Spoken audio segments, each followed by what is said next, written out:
Good morning, students. So today we will discuss about the sexual reproduction in flowering plants. Before starting this, I would like to tell you what is sexual reproduction. If I'm talking about the sexual reproduction, I'm talking about the involvement of two parents. One is male, another is female. And if I'm talking about the sexual reproduction, I'm also talking about the DNA segments that has to be shared both by the male also as well as the female also. When we are having the sperm from the male and egg from the female, then the fusion leads to the formation of the new offspring. Got it? Now, what is the significance of sexual reproduction?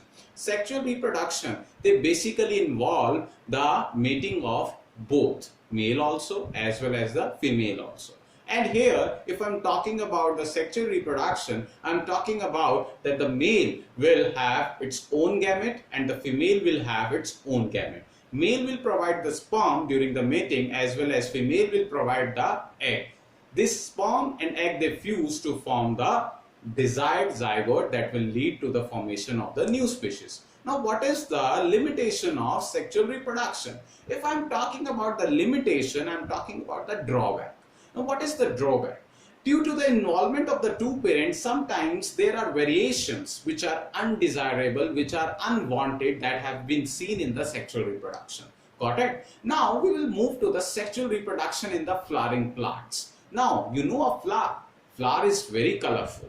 Flower is the reproductive part, okay, and the flower is having many parts: sepal, petal, carpels, and moreover it is having the stamens, etc. Okay, now if I'm talking about the sepal, sepal are minute leaf-like structures which are present on the flower near the bud region where the new flower is there, that is in a bud state. Okay, then we are having the petals. Petals, you all know, that are very colorful. Why they are colorful? To attract the insects for the process of pollination. Got it? Then we are having the carpels. Carpels are having the basically female segment. Then we are having the stamen. Now stamen is having further two parts. First is basically the filament and another is the anther. Anther is the male segment which basically leads to the formation of the pollen grains. Now if I talk about the carpels, carpel is having its further part. For example, it is having the stigma. Stigma is that platform on which the pollen lands. Then it is having the style also, that is the filament structure which holds the stigma at the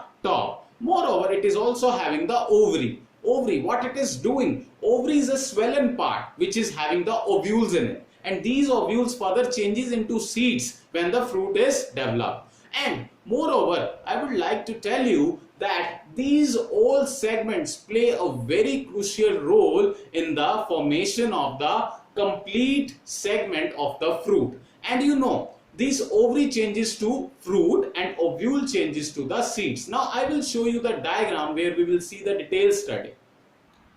Now here we will discuss the section of the flower. Now you can see that we are having the stigma. Stigma, I have already told you, it is a platform on which the pollen lands. Now what is pollen? Pollen is the segment from the male part. This is the style which holds the stigma. Got it?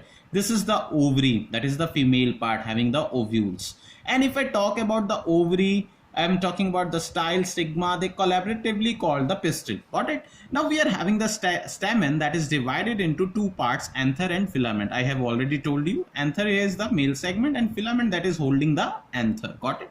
Now this is a petal, which is a very colorful petal which attracts the insect for the process of pollination. Now here we are having the sepals. Sepals, they are basically helping the flower for mechanical support. Now we will see the next diagram.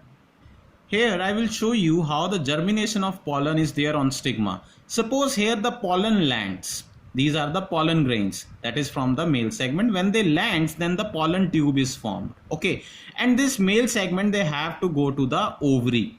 This is the ovary, which is the swollen part, and this is the pollen tube, and this is the pollen grain. The pollen grains, they travel through this basically pollen tube and it reaches to the ovary, which is the female segment, and this female segment is having the female germ cells where it get fuses. Okay, now here we can see how the germination takes place. You know that this is the segment of a seed, and these, if we open the seed, we are having the two parts, and one part here is called the cotyledon. So how many cotyledons are there? 2 cotyledons. Okay, they basically store the food.